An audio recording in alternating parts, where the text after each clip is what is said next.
Hi, I'm Trace Haythorn, Executive Director at ACPE, and I'm pleased today to have with me Robin Franklin, who is the current chair of our Certification Commission, and Pam Lazor, who's the immediate past chair of the Accreditation Commission and has also been a part of the group that's been meeting with APC over the last several months.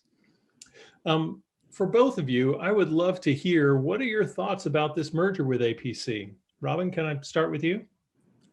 Sure. We've been talking about it for so long. I mean, I've been around ACPE since I did my first unit in 1988. And I know that a lot of people have felt against it, and conversations have started and it's dropped, started, dropped. But we're in a different environment, and there's strength in numbers. There is probably a lot of work we can do better together than do separately. There are there's so much talent and giftedness and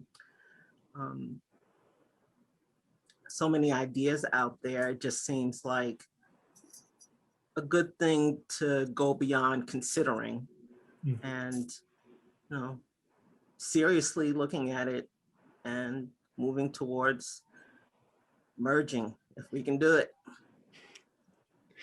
Thanks. Pam, how would you reply to that? Well, I fully agree with Robin. I haven't been in ACPE for the number of years that she has, but I even remember conversations in the past and everyone getting very hopeful that we would join together.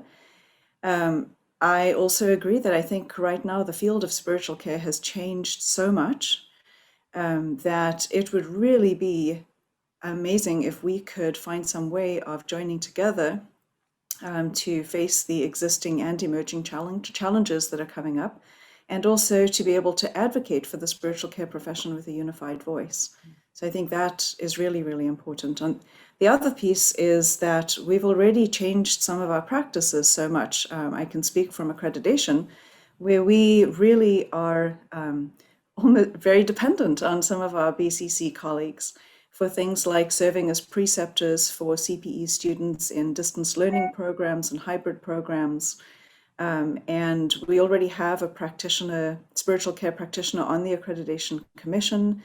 And the Department of Education requires that we have a practitioner member as part of site teams that go to review centers. And so our BCC colleagues are already very much part of that. And many of us are at centers where our BCC colleagues teach didactics and mentor our students, and we're working hand in hand. This seems like it would be, you know, I almost want to say a no-brainer for us to join together. Oh, thank you. Pam, I'm curious, accreditation and our relationship with the U.S. Department of Education has been critical to ACPE's identity and, candidly, from where I sit, to our bottom line as well. How do we maintain that as a part of a merged organization? Sure, that's a really important question, Trace. So in the discussions that we've been having, we've envisioned the Accreditation Commission as its own 501c3, in other words, a nonprofit subsidiary of the new organization. It would keep its name, ACPE, so that we maintain our Department of Education recognition. And this should help with maintaining Medicare pass-through funds that so many of our CPE programs and, frankly, our spiritual care departments depend on. Yeah, that's helpful. I think that's been one of the anxiety pieces that we've heard and one of the questions we've had in the past. It feels like we've got a lot more clarity with the Department of Education than we've had in past years. So we're looking forward to that partnership and building on it. Robin, from your understanding, how will this impact ACPE certification of educators? Well, not a whole lot. I mean, my understanding is that we'll be in divisions, and that pretty much certification will do what it's always done. And like Pam said about accreditation, there's already been a huge change in how people are certified, and including BCC people and including BCC board certified people in peer reviews for ACPE certified educators. So we pretty much will function the same. Maybe even probably would be a little more shakeup to have BCC folks involved in certification. That probably is way down the line somewhere, but we're, as Pam said, we're already doing a lot of work together, and certification will function like it has been functioning for the last since the new process started.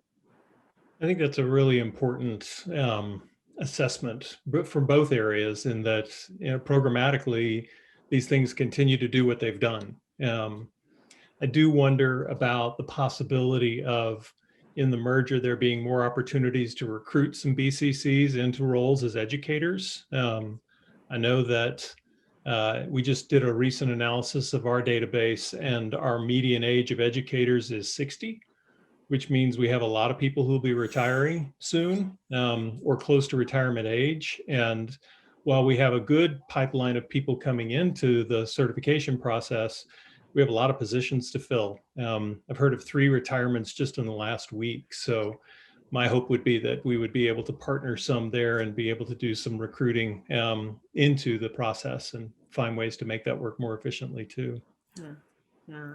My center alone, probably in the last few years, we've had a lot of people seek board certification and express an interest in becoming certified educators. I think the hardest thing for people sometimes is feeling like it's a slam dunk because they're board certified. And the one thing that we've been saying in certification is, look, we ask everybody to do the same thing.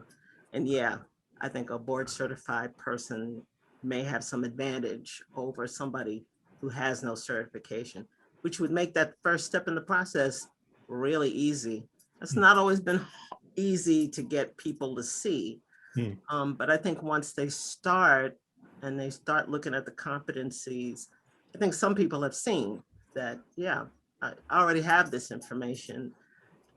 I can get through the admissions process into going through the national office. So yeah. Oh, that's helpful. As you all think about this, let's look 5-10 years out. What would a successful merger look like? If you were able to look back, where would we be? Pam? Oh, that's a great question. I think one of the things that I would hope is that there's less confusion.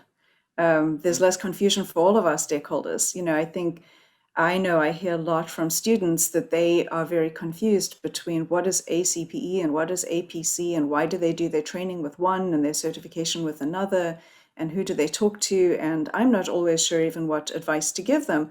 I always say call them, because things change a lot, and I don't always know about that. And so I would hope there'd be a greater alignment between what we teach in CPE and what our chaplain colleagues are telling us is needed in the changing field of practice. I think also it would be wonderful to have the new organization develop new models for CPE and spiritual care in settings beyond healthcare. At the moment, most of our CPE programs are in healthcare settings. And as we know, chaplains are not only in healthcare settings. And so it would be wonderful to be able to expand that as well.